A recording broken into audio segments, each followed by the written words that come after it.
అందరికి ఆంక్షలు పెడితే నాకేం బాధ్యత, నేను కూడా ఫాలో అవుతా. మీరే మొత్తం దేశాన్ని రన్ చేస్తాం, రాష్ట్ర ప్రభుత్వాలు మేమే రన్ చేస్తాం, చేయండి. మీరు ప్రజాస్వామ్యాన్ని కాదనుకుంటూ చేయండి. ఎప్పుడు 4 సంవత్సరాల రాజకీయ జీవితాలు ఎప్పుడు ఇలాంటి పరిస్థితులు నేను చూడలేదు. అది ఎందుకు ఆంధ్రప్రదేశ్ రాష్ట్రానికి వర్తింపజేస్తున్నారు అంటే నేను పోరాడుతున్నాను, ప్రజాస్వామ్య పరిరక్షణ కోసం ముందుకు పోతున్నాను, లేకుంటే మీ వీవీప్యాట్లు కౌంట్ చేయమని చెప్పి గట్టిగా అడుగుతున్నాను. What is your problem? ఈరోజు నేను అడిగినప్పుడు మీరు సమాధానం చెప్పాలి తప్ప కావాలని మళ్ళీ మా మీదనే దాడులు చేసే పరిస్థితి. ఇవన్నీ కూడా మీరు గుర్తుపెట్టుకోవాల్సిన అవసరం ఉంది. ప్రజాస్వామ్యవాదులందరూ కూడా తిరగబడాల్సిన అవసరం ఉంది. నా పోరాటం రాజకీయ పోరాటం, నా పోరాటం ప్రజాస్వామ్య పరిరక్షణ కోసం చేసే పోరాటం.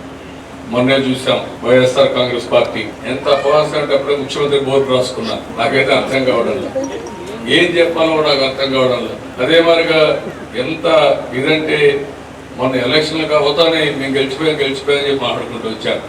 ఎక్కడో అడ్రస్ కూడా కనపడడం లేదు. వాస్తవాలు తెలిసే కొద్ది పారిపోయే పరిస్థితికి వస్తున్నారు. ఈ కుట్ర కేంద్రంలో ఉండే నరేంద్ర మోడీ, కేసీఆర్, జగన్ అందరూ పడిన కుట్ర ప్రజలు అర్థం చేసుకున్నారు. నేను అందుకని అధికార యంత్రాంగాన్ని మొత్తానికి విజ్ఞప్తి చేస్తున్నా.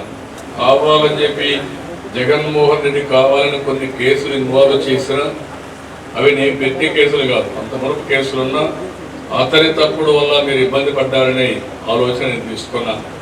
అంత తప్ప ఎక్కడ నేను మిమ్మల్ని ప్రత్యేకంగా బాధ పెట్టాలను ఇంకొక విధంగా నేను ఎక్కడా తీసుకోలేదు. ఏమి రారు, వీళ్ళు వచ్చే మైండ్ గేమ్ ఆడుతున్నారు. ఇక్కడైతే ముఖ్యమంత్రి బోర్డు రాసుకున్నారు అట్లే మాట్లాడుతున్నాడు. నరేంద్ర మోడీ ఇంటికి పోవడం ఖాయం, వీళ్ళు చేసింది ఏమీ లేదు, ప్రజలంతా వ్యతిరేకం. సార్ టీడీపీకి 105 నుంచి 115 సీట్లు వచ్చే అవకాశం ఉందని సర్వేలు చెప్తున్నాయి, ఇంకా పెరిగే అవకాశం ఉందంటారు? నా లెక్క ప్రకారం అండర్ కరెంట్ ఉంది. నా రాజకీయ జీవితంలో చాలా సార్లు చూశాను. హైదరాబాద్ నుంచి వద్దన్నా కూడా మొత్తం వచ్చారు, చెక్ పోస్ట్ అన్ని బ్లాక్ అయిపోయింది. What it indicates? అక్కడ ఎలక్షన్స్ ఉన్నాయి కానీ పట్టించుకోవాలి కాదు.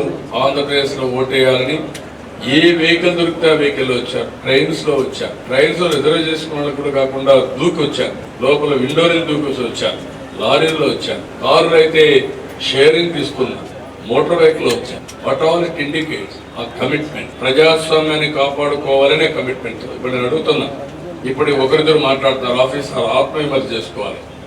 మీకెందుకు నేను గౌరవం ఇచ్చానా లేదా? 5 ఏళ్ళు అందరం కలిసి పనిచేసామా లేదా? ఇక్కడ ఎందుకు మీకు ఆ ఫీలింగ్ వస్తా? ఎందుకు వ్యక్తిగత ప్రయోజనాలు పోతున్నారు?